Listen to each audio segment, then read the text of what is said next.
আইসির ভিতরে কয়টা এলডিও ভোল্টেজ থাকে? 23 থেকে 29টা। কয়টা? 23 থেকে 29টা এলডিও ভোল্টেজ থাকে। আর ভোল্টেজ উৎপন্ন করে তিন ধরনের। এলডিও ভোল্টেজ একটা পাইলাম, তারপরে বাক ভোল্টেজ, তারপরে পার্সোনাল। কথা বুঝতে পারছি? তাহলে আমাদের পাওয়ার আইসির ভিতরে কয়টা এলডিও থাকে? 23 থেকে 29টা এলডিও। ঠিক আছে, এলডিও ভোল্টেজ থাকে। এলডিও মনে থাকবে। আচ্ছা, এখন যখন পাওয়ার আইসি নিজে সক্রিয় হবে, তাহলে এলডিও ভোল্টেজ, বাক ভোল্টেজ, পার্সোনাল ভোল্টেজ উৎপন্ন করবে। এখন বাক ভোল্টেজ কোনগুলা? বাক ভোল্টেজগুলো হচ্ছে এই যে এখানে বড় বড় কয়েল দেখতেছেন, এগুলো কি কয়েল? এগুলো কি বাক কয়েল। আমরা আগে থেকে জানি এগুলো হচ্ছে বাক কয়েল। এই বাক কয়েলগুলো, বাক ভোল্টেজগুলো সচরাচর বাক কয়েল হয়ে যায়।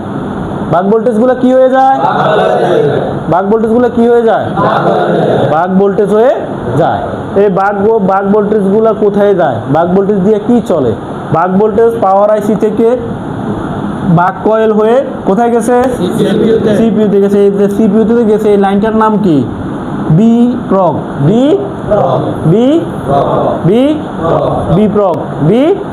এই লাইনে কত ভোল্টেজ যাবে? 0.6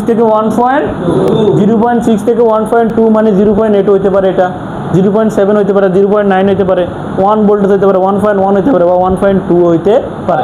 0.6 থেকে 1.2 মানে এটার মধ্যে একটা ভোল্টেজ যাবে। কথা কি বুঝতে পারছি?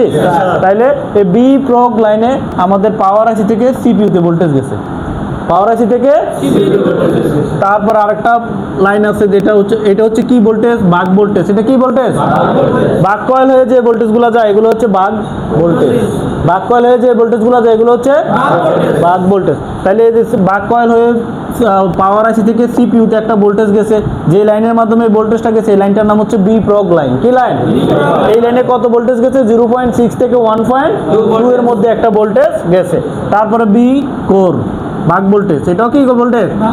পাওয়ার আইসি থেকে বাক কয়েল হয়ে কোথায় গেছে? সিপিইউতে গেছে ভোল্টেজটা। এটার নাম হচ্ছে বি কোর লাইন। কি লাইন? B core line. এই যে বি প্রগ এবং বি কোর, এই দুইটা লাইনে ভোল্টেজ সেমই দেয়, 0.6 থেকে 1.2। তার মানে বাক ভোল্টেজগুলো হলো ছোট্ট ছোট্ট ভোল্টেজ। বাক ভোল্টেজ মানে কি? ছোট ছোট ভোল্টেজ। কথা বুঝতে পারছি?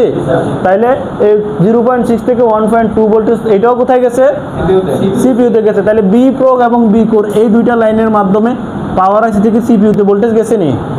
এই যে দুইটা লাইন, এই দুইটা লাইনের মাধ্যমে পাওয়ার আইসি থেকে সিপিইউ ভোল্টেজ নিয়ে সিপিইউ নিজে সক্রিয় হয়। কি হয়? নিজে সক্রিয় হয়।